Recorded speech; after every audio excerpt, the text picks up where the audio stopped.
નમસ્કાર વિદ્યાર્થી મિત્રો, હું નિલેશ ઠોરિયા.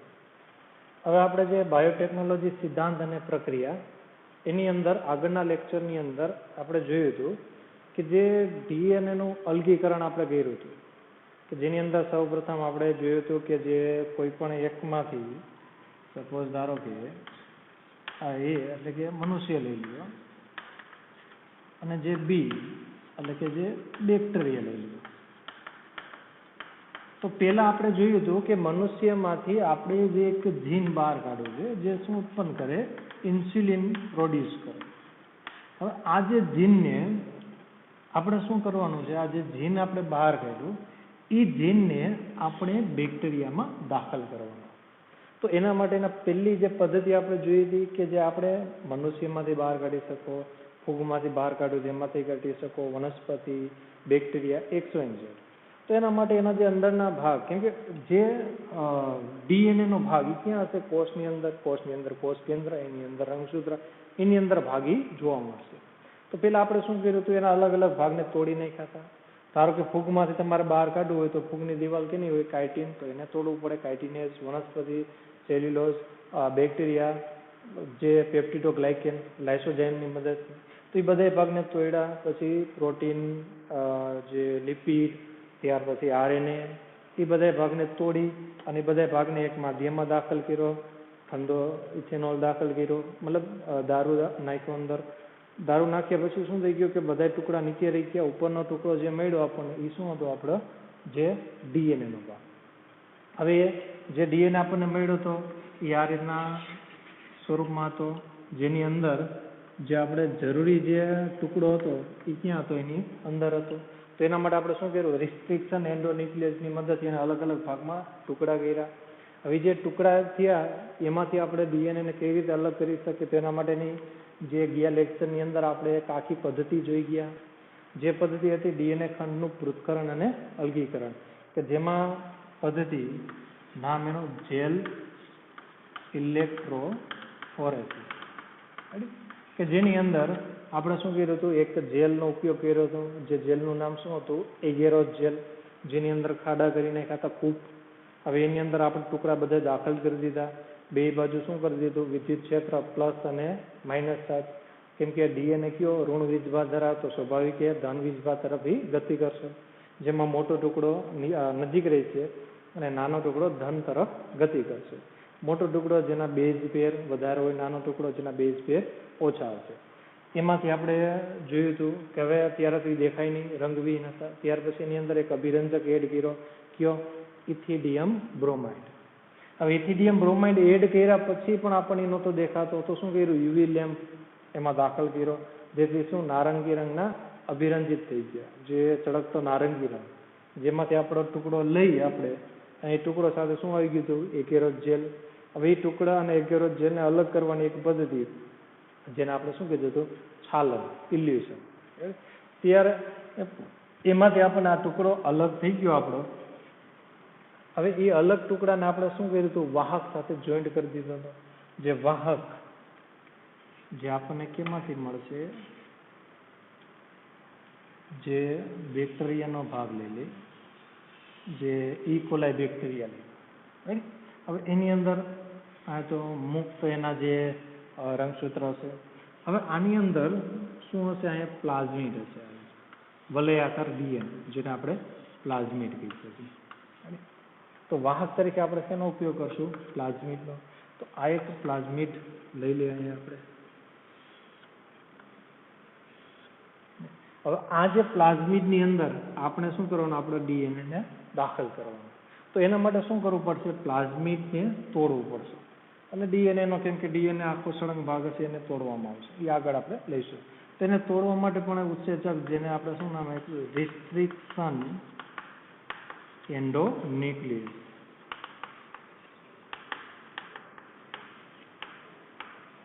Restriction endonuclease. તો આ જે રિસ્ટ્રિક્શન એન્ડોન્યુક્લિયસની મદદથી આપણે શું કરશું કે જે આપણો આ પ્લાઝમિડ,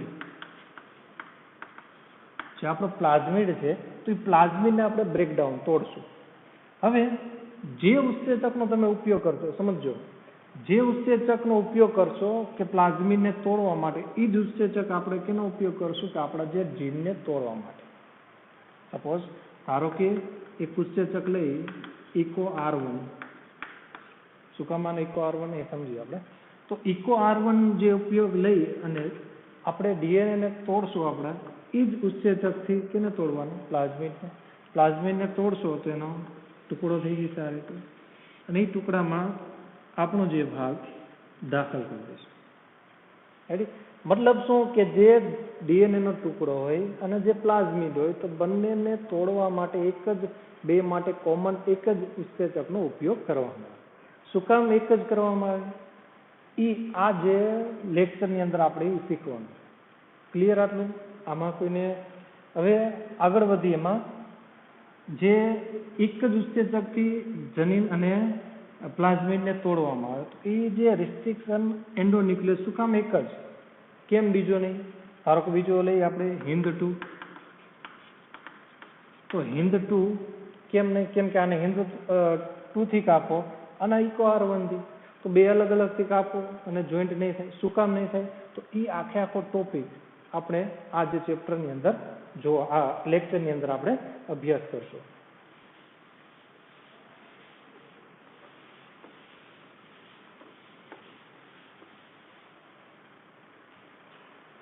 હવે જોઈએ આપણે જે આપણો આખો જે ટોપિક છે રિસ્ટ્રિક્શન એન્ડોન્યુક્લિયસ ઉપર. હવે શરૂઆતથી લઈએ કે એની શરૂઆત ક્યાં થઈ, કઈ રીતે એનું નામ પડ્યું, બરાબર? તો આ જે રિસ્ટ્રિક્શન જે ન્યુક્લિયસ ઉત્સેચક, જેની શરૂઆત 1963 ની અંદર એની શરૂઆત થઈ. હવે શરૂઆતની અંદર વૈજ્ઞાનિકને જોવા મળ્યું કે એક બેક્ટેરિયા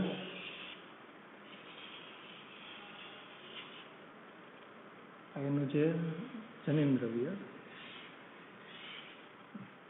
હવે બેક્ટેરિયાને ઉપર એક વાયરસ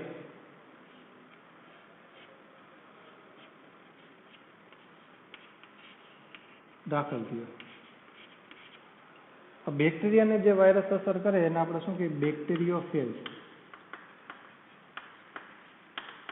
બેક્ટેરિયા ઉપર જે વાયરસ અસર કરે એને આપણે બેક્ટેરિયોફેજ કહીએ. તો બેક્ટેરિયોફેજની અંદર એનું જે જનીન દ્રવ્ય, આ વાયરસનું જનીન,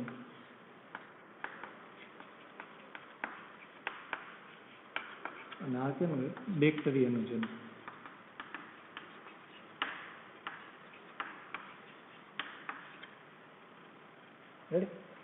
હવે આ જે જનીન દાખલ થઈ ગયું, હવે જો વાયરસનું જનીન દાખલ થઈ ગયું તો એ બેક્ટેરિયાના જનીનને ફેરફાર કરી અને આખો બેક્ટેરિયા કેવો બનાવી દે છે? વાયરસવાળો. પણ એવું થતું નથી. શું કામ? કે જેવું જે વાયરસનું જનીન બેક્ટેરિયાની અંદર, જે જીન બેક્ટેરિયાની અંદર દાખલ થાય, તરત જ બેક્ટેરિયામાંથી એક ઉત્સેચક ઉત્પન્ન થાય. કે સપોઝ ધારો કે આ ઉત્સેચક લઈ લેવાનું, તે ડેન્જર સ્વભાવનું ઉત્સેચક. એ ઉત્સેચક શું કરી નાખશે કે જે આણ્વીય કાતર જેવું કામ કરશે, અને એ શું કરશે કે જે આ ઉત્સેચક છે એની એક સિક્વન્સ હશે. કે સપોઝ ધારો કે ઉત્સેચક છે, એ ઉત્સેચકની સિક્વન્સ છે GGC. સિક્વન્સ એટલે શું? પેલા એ સમજો. જે ડીએનએ કુંતલ સ્વરૂપે નથી લેતો, આ રીતે સમજીએ. તો ડીએનએ આ રીતના પેરથી જોઈન્ટ થયેલા હોય, અલગ અલગ પેર. તો પેર કઈ રીતે બનશે? G સામે C, A સામે T. ધારો કે આ 5 પ્રાઇમ 3 હોય તો આ શું હશે? 3 થી 5 હશે. તો આ લખે G G G C C C A A T T G G. તો સામે શું હશે? G સામે C C C G G G T T A A C C. તો શું થઈ ગયું કે આ ચોક્કસ સિક્વન્સ ક્રમ થઈ ગયો. ધારો કે G એ G, અમુકમાં આ રીતે 6 ક્રમનો હોય, G G C C C A, અમુકમાં આ રીતનું હોય A T T G G G. દરેકના અલગ અલગ ક્રમ હોય. તો આ જે ઉત્સેચક શું કરશે કે એની અંદર જે ઉત્પન્ન થયો ને, આ જે વાયરસનો ડીએનએ દાખલ થયો, જનીન દાખલ થયો, તેનો ડીએનએમાં ક્રમ તો હશે જ. વાયરસનો ડીએનએની અંદર ધારો કે શું હશે, GGC, GGC, GGC, ઘણી વાર રિપીટ થતો હશે. તો આ જે ઉત્સેચક એ શું કરશે કે જેવો ક્રમ એને જોવા મળશે ને એ ક્રમને અહીંથી કટ કરી નાખશે. સમજાય કે ધારો કે આ વાયરસનું ડીએનએ હું અહીંયા લઉં, જેથી તમને ખ્યાલ આવે. એની અંદર આ એક ક્રમ છે GGC, ATC, GGC, ATP, GGC. આ જે રિસ્ટ્રિક્શન ઉત્સેચક ઉત્પન્ન થયો એનો જે ક્રમ થયો છે GGC. તો એ શું જોઈશે કે વાયરસના જનીનની અંદર ક્યાં GGC છે, આ તો અહીંથી કટ મારી દીધો. પછી જોયું ક્યાં GGC આ રહ્યું, કટ મારી દીધું. ક્યાં આ રહ્યું GGC, કટ મારી દીધો. સમજાય? તો શું થઈ જશે કે વાયરસના જનીનના ટુકડા થઈ જશે. આ ટુકડા થઈ ગયા તો હવે એ આના જે બેક્ટેરિયાને અસર કરશે નહીં. પણ પ્રશ્ન એ ઊભો થાય કે આ જે GGC ક્રમ છે આ જે ઉત્સેચક માટેનો, તો એવો જ ક્રમ બેક્ટેરિયાના જનીનમાં પણ હોઈ શકે.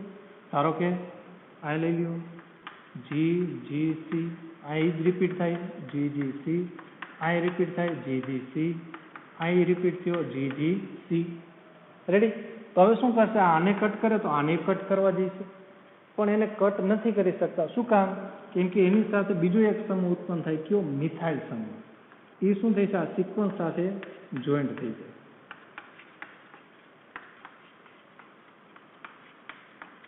એની સાથે જોઈન્ટ થાય, જેથી બેક્ટેરિયાના જનીનને નુકસાન પહોંચાડી શકતા નથી અને વાયરસના જનીનનો નાશ કરનાર. તો વૈજ્ઞાનિકને એના આધારે બે ભાગ એમાં જોવા મળ્યા. એક શું જોવા મળ્યું, એને મિથાઇલ સમૂહ ઉત્પન્ન થયો, અને બીજો એવો ભાગ કે જે શું કરી નાખે કે વાયરસના ડીએનએનો નાશ કરી નાખે. તો એને શું કર્યું કે જે વાયરસનો ડીએનએ હતો એની વૃદ્ધિ થતી અટકાવી દીધી. શું કામ? કેમ કે એને ટુકડા કરી નાખ્યા તો એનો ગ્રોથ થતો અટકી ગયો. મતલબ એને શું કહ્યું, રિસ્ટ્રિક્ટ કર્યો. એટલે એનું નામ શું પડ્યું, રિસ્ટ્રિક્શન. હવે ક્યાંથી કાપે છે? છેડેથી કાપે નહીં, જ્યાં એનો ક્રમ દેખાય અહીંયાથી જ કાપે. મતલબ શું, ગમે આ વચ્ચેથી કાપે. તો વચ્ચેથી કાપે ઉત્સેચકને આપણે શું કીધું હતું, એન્ડોન્યુક્લિયસ. તો એને શું કીધું, રિસ્ટ્રિક્શન એન્ડોન્યુક્લિયસ. તો જે બે સમૂહ, મિથાઇલ સમૂહ અને રિસ્ટ્રિક્શન એન્ડોન્યુક્લિયસ, એના આધારે આનું નામ ઉત્સેચક જે આણ્વીય કાતરને આપણે શું કહીએ, રિસ્ટ્રિક્શન એન્ડોન્યુક્લિયસ. ક્લિયર? તો સૌ પ્રથમ જે પ્રથમ રિસ્ટ્રિક્શન એન્ડોન્યુક્લિયસ કે જે સંશોધન કરવામાં આવ્યો તો એ કયો છે, HIND-2. શું કામ HIND-2? એ તમારું હોમવર્ક. શું કામ એને HIND-1 નો કીધો, એને શું કામ HIND-2 જ કીધો? રેડી? તો જે પ્રથમ રિસ્ટ્રિક્શન ઉત્સેચક, પ્રથમ રિસ્ટ્રિક્શન એન્ડોન્યુક્લિયસ.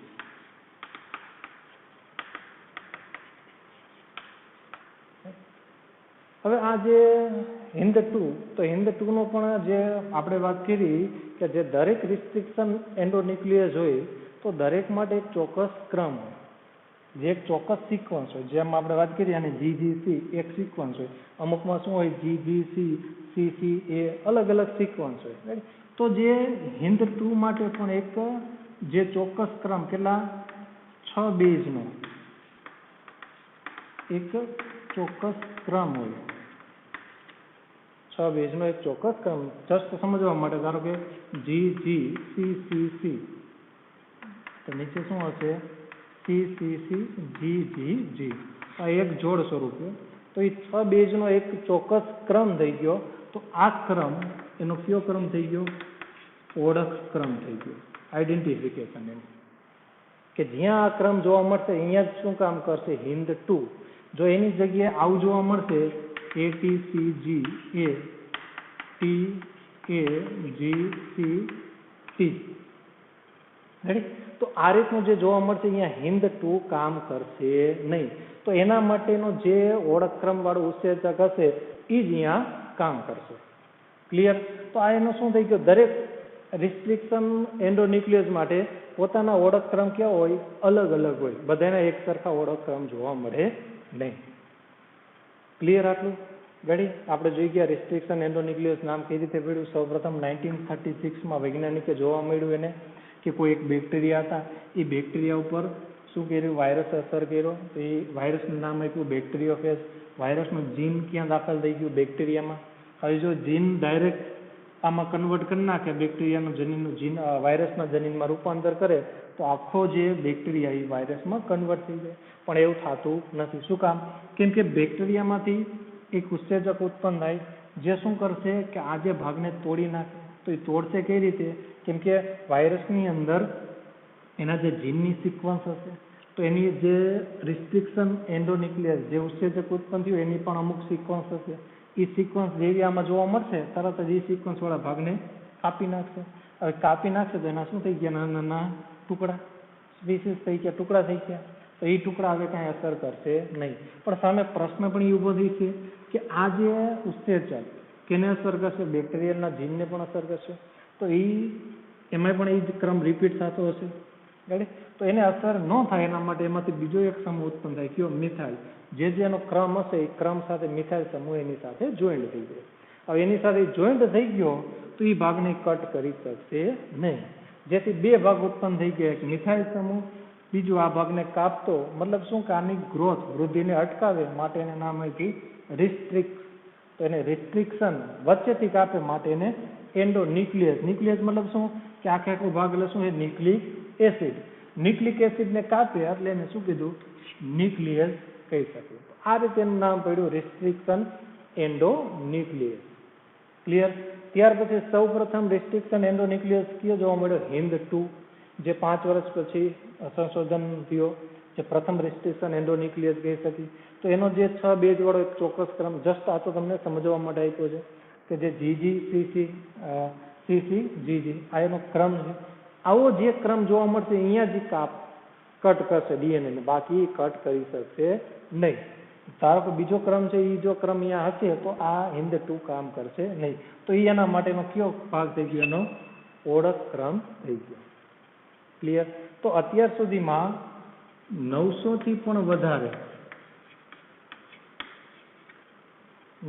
પણ વધારે રિસ્ટ્રિક્શન ઉત્સેચકનું સંશોધન થઈ ગયું કે જે આપણને 230 થી પણ વધુ જે બેક્ટેરિયામાંથી મેળવવામાં આવ્યું. 900 થી વધારે રિસ્ટ્રિક્શન ઉત્સેચક, તેમાંથી 230 થી વધારે બેક્ટેરિયામાંથી એનું સંશોધન કરવામાં આવ્યું. ક્લિયર?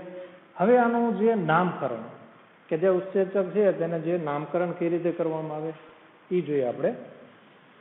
તો જે આપણે વનસ્પતિનું જે નામકરણ, પ્રાણીનું નામકરણ કરતા, એ મુદ્દાને લગતા જ થોડાક મુદ્દામાં જોવા મળશે તમને, કે જે આપણે ICBN, ICZN, international code for botanical nomenclature, international code for zoological nomenclature, એટલે એને લગતું જ થોડોક મુદ્દામાં જોવા મળશે જેનું નામકરણ આપણે જોઈએ.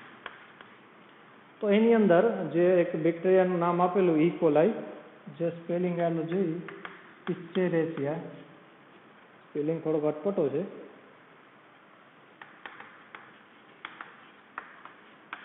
કોલી RY30 આ એનું આખું નામ છે. રાઈટ? તો ઇસ્ચેરેસિયા કોલી RY30. તો ઇસ્ચેરેસિયા મતલબ શું? એની શું થઈ ગઈ? પ્રજાતિ. કોલી મતલબ શું? એની જાતિ. અને RY30 એટલે એને શું થઈ ગઈ? જાત, સ્ટ્રેન. ઇસ્ચેરેસિયા કોલી RY30. હવે એની અંદર જે પ્રજાતિનો પ્રથમ અક્ષર લેવામાં આવે, ઈ. જાતિના 2 અક્ષર લઈ શકાય, CO. અને જે સ્ટ્રેન એની જે જાતમાંથી પ્રથમ અક્ષર એનું લેવામાં આવે તો શું થઈ ગયું? EcoR. હવે RY30 માંથી કેટલા ઉત્પન્ન કર્યા? કેટલા ઉત્સેચક મેળવ્યા? 1, 2, 3, 4, 5. ધારો કે 3 મેળવા હોય તો ઇકો કયો પેલો મેળવો? આ તો EcoR1. ધારો કે બીજો મેળવો છે તો એને શું નામ આપશું? EcoR2. ત્રીજો મેળવો છે તો એને શું કહી શકીએ? EcoR3. જે રોમન આંક એને અંક આપવામાં આવે. ક્લિયર? તો આ રીતે એનું શું થાય? નામકરણ થાય. હવે એના પછી આપણે જોઈએ આગળ વધી તો આપણે જે રિસ્ટ્રિક્શન ઉત્સેચક છે નામકરણ થઈ ગયું. હવે જે રિસ્ટ્રિક્શન ઉત્સેચકનો એક જે સમૂહ જેને શું કીધું આપણે? ન્યુક્લિયસ. ન્યુક્લિયસ ન્યુક્લિયસ કોને કહે છે? કે જે ન્યુક્લિક એસિડને કાપે.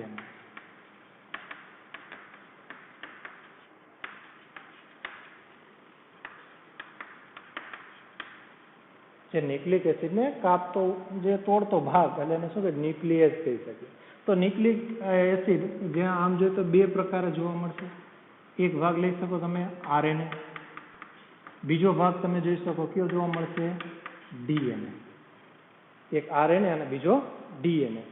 તો ડીએનએ ના બે ભાગ લઈ શકો. ડીએનએ બે રીતે કટ કરી શકો, એક છેડા તરફ અને એક વચ્ચેથી. તો એના દર બે ભાગ લઈ શકો, ન્યુક્લિયસ અને બીજાને તમે કહી શકો એન્ડોન્યુક્લિયસ.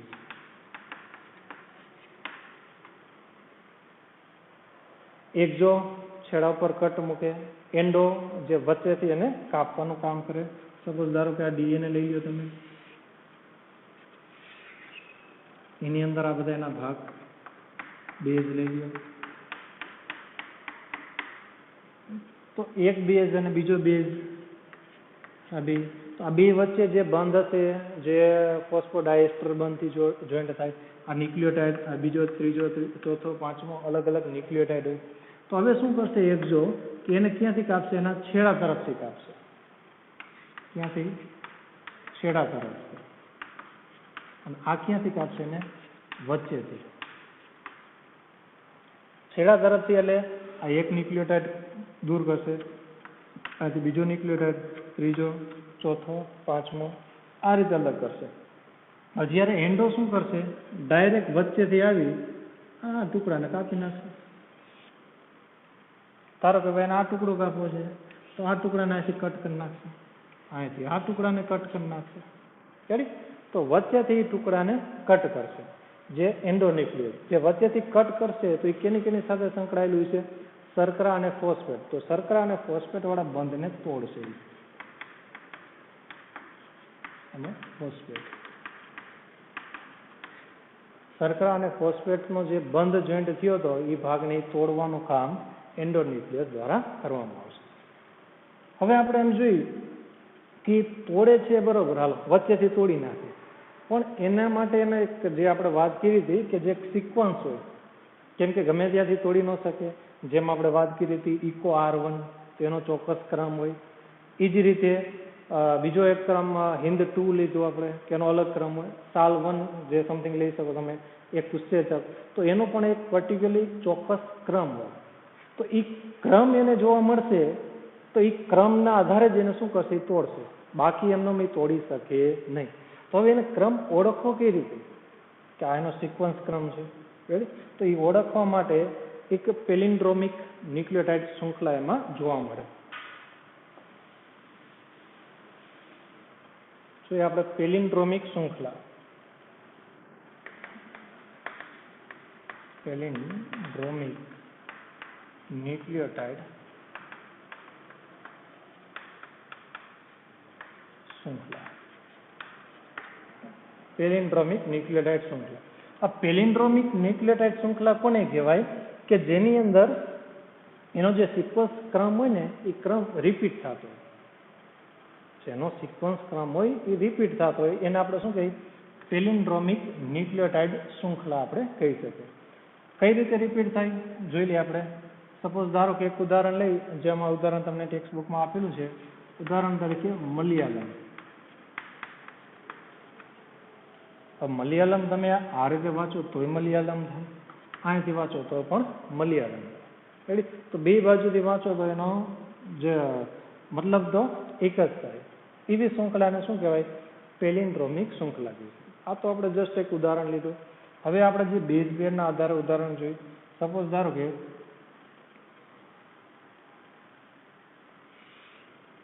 એક ભાગ લઈ જેની અંદર એક બેઝ પેર GAATTC. જે 5 પ્રાઇમ લઈએ, અહીંયા 3 પ્રાઇમ. હવે એનો જે સામેનો બેઝ બેનનો જે ભાગ છે, સી સામે શું હશે? જી, ટી સામે એ, ટી સામે એ સામે ટી, એ સામે ટી, જી સામે સી. તો આ ભાગ કયો થઈ ગયો? 5 પ્રાઇમથી 3 પ્રાઇમ. હવે તમે આને જો વાંચો 5 ડેશથી વાંચશો તો G A T T C. આ બાજુ વાંચો G A T T C. Suppose ધારો કે 3 પ્રાઇમથી વાંચો C T T A G. આ બાજુ વાંચો C T T A G. તો જો બે બાજુનો ક્રમ કેવો થઈ ગયો? સરખો. તો એને શું કહેવાય? પેલિન્ડ્રોમિક શૃંખલા કહી શકે. બીજું ઉદાહરણ લઈએ.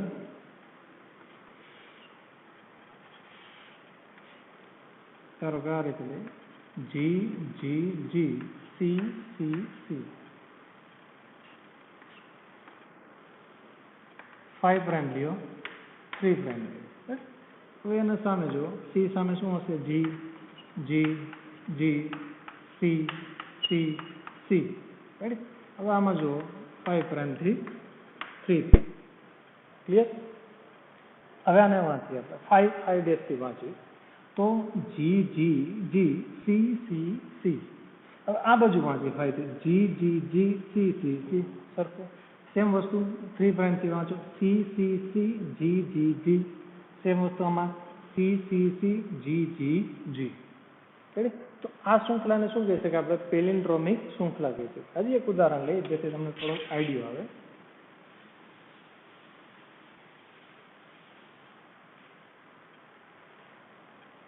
ધારો કે એક ભાગ લઈએ, સપોઝ આ રીતે હોય A T C G A. 5 prime 3 prime 5 prime 3 prime. તો એ સામે શું આવશે? ટી. જી સામે સી, સી સામે જી, ટી સામે એ સામે ટી. રેડી? હવે આને આપણે વાંચીએ 5 પ્રાઇમથી વાંચીએ તો એ ટી સી જી એ. તો એવો વિરુદ્ધ ક્રમ જોવા મળશે આમાં? T C G A T નથી જોવા મળતો.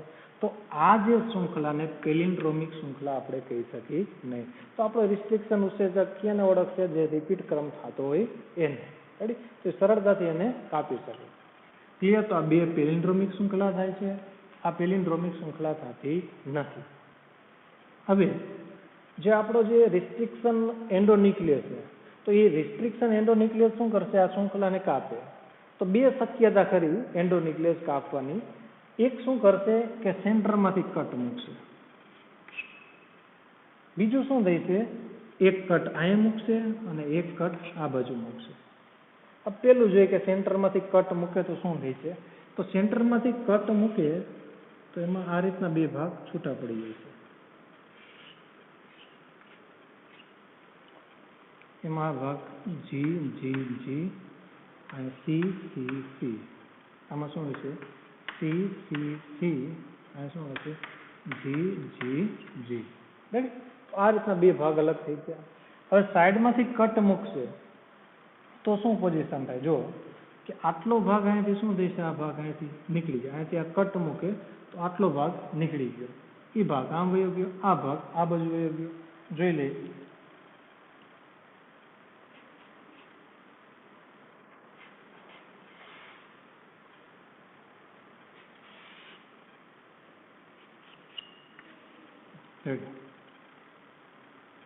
જોઈ તો આપણો જી એની સાથે સી કમ્બાઈન થયેલો ભાગ, આટલો ભાગ અહીંયાથી નીકળી ગયો, અહીંયાથી કટ મૂકી ગયો એટલે વૈધો શું આપણે ટી ટી એ જી આમાં આવતો રહ્યો ભાગ. ઉપર શું વૈધો? સી. ક્યાંથી ભાગ ચાલુ થયો? એ ટી અને ટી. રેડી? તો આ રીતના શું થઈ ગયા? બે અલગ ટુકડા થઈ ગયા. તમે જોઈ શકો ને, અહીંથી આ કટ મૂકી દીધો એને આ રીતનો કટ, જેથી આ ટુકડો આમ વયો ગયો, આ ટુકડો આમ વયો ગયો. રેડી? તો અહીંથી આટલો ટુકડો જે આપણે દર્શાવેલો છે કે આટલો ભાગ તમે લઈ શકો. આટલો ટુકડો આ, બાકીનો ટુકડો આ થઈ ગયો. ક્લિયર? તો આ રીતના બે રીતે એને કટ થઈ શકે. તો આ રીતનો જે કટ થયો એને બ્લન્ટ એન્ડ કહી શકીએ. જેને બુઠ્ઠો છેડો કહેવાય. અને આ રીતનું જે થાય એને સ્ટીકી એન્ડ કહેવાય. સ્ટીકી એન્ડ કયો અથવા તો જેને ચીપકો છેડો. નોર્મલી જે ખાસ જે ઉપયોગમાં આવે એ કયો આવશે આપણો સ્ટીકી એન્ડ, ચીપકો છેડો. બુઠ્ઠો છેડો એટલો બધો કામ આવતો નથી, કેમ કે એ જોઈન્ટમાં તકલીફ પડે. એટલે સરળતાથી જે જોઈન્ટ થાય એ કયો થાય? ચીપકો છેડો. જો નામ આપેલું ચીપકું એટલે કે જે ચીપકવા માટે તૈયાર થઈ જાય. શું કામ? કેમ કે આ એના જે એ ટી છે એને એ મેળવવા માટે શું હોય? તત્પર હોય. જેવું એને મળે તરત એ જોઈન્ટ થઈ જાય. એટલે એને શું કીધું? ચીપકું છેડો કીધું. તો આ જે ચીપકું છેડો કે જે કટ કરી અને આપણે જે વાહક સાથે એને જોઈન્ટ કરવામાં આવે. તો વાહક સાથે કઈ રીતે એને જોઈન્ટ કરી એ આપણે આના પછીના લેક્ચર, નેક્સ્ટ લેક્ચરની અંદર આપણે જોઈશું.